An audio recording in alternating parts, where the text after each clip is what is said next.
Hi, this is Queenie Yu from Bullet Point News. Joining me is Canadian singer-songwriter Alexa Goldie, who has started making a name for herself in the country music scene, working alongside some of the industry's best and playing at Nashville's most popular venues.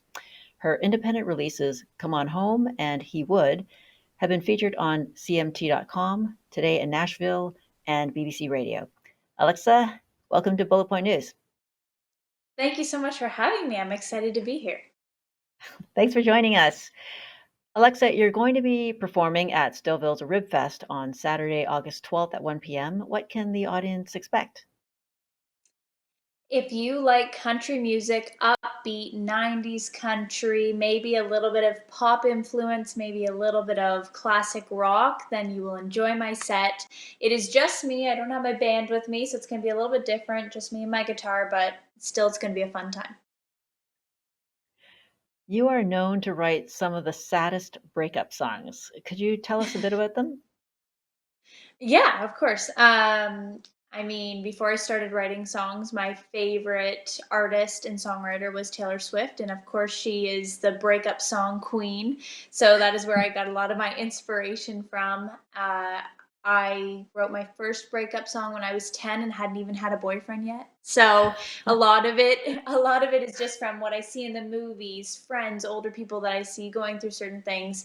I would say my latest single, He Wood's probably the saddest one, but also the one that most people connect to. And if you need a good breakup song, for sure listen to Alexa Goldie.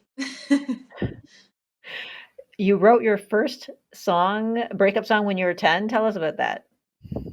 Yeah, it was called Wishing, Waiting, Wanting. It was a co-write, and it was about, I really haven't listened or thought about it in years, so it's hard to tell. Wishing, Waiting, Wanting was like telling the boy that if he wasn't going to be a good boyfriend, that he'd be wishing, waiting, and wanting to have me back. But anyway, I hadn't had a boyfriend yet, so it was all just theoretical. How did you learn how to write songs? So I was born and raised in Kingston, Ontario, and Michael George, who's a big music influence there, was my guitar teacher. And I reached out to him saying, I know I perform a lot in town, but I would like to start writing my own music. I want to be like Taylor Swift. And he said, why don't we do something called a co-write where we sit together and I'll help you write your first song. So that's where we did Wishing, Waiting, Wanting. And he just taught me how to, one, write a melody, and one or two, how to write the lyrics. And it was just a learning curve. I mean, I've always been a curious learner. Outside of music, I've always been into education, so I always like learning. And I just picked it up easy, so that's how I knew it was something I was meant to do. What was it like working with some of the industry's best and playing alongside renowned songwriters?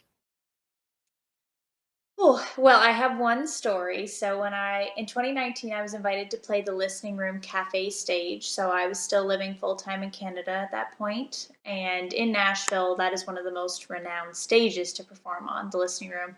People go there just to listen to the best songwriters talk about the songs they've written. And I was invited to go, and I had no idea that it was even a popular stage. I thought maybe there'd be five people in the audience. I was good to go. I sat on stage with three of the most incredible songwriters in the world that I had no idea I was going to be sitting beside. And they all started naming off the songs and performing the songs that they had written, and they were all my favorite songs. I was just sitting there, jaw dropped, looking at them and being like, no one knows my songs, but this is so cool. So it was a very surreal moment. But when you live in Nashville, or even if you visit there, you realize everyone's talented and you just get inspired by it. What advice would you give to a young person who wants to be a singer-songwriter? To go for it.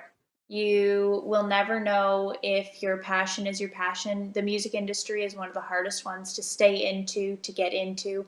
So if you want to give it a go, I just say go for it. Start writing, start performing. Always, it's what do they call it? It's a hustle. You can't just sit and wait for something to happen. You got to make it happen yourself. So just always send the email, show up to the shows, network, just start going. Alexa, what would you say to Stouffville residents to encourage them to come to Ribfest this weekend?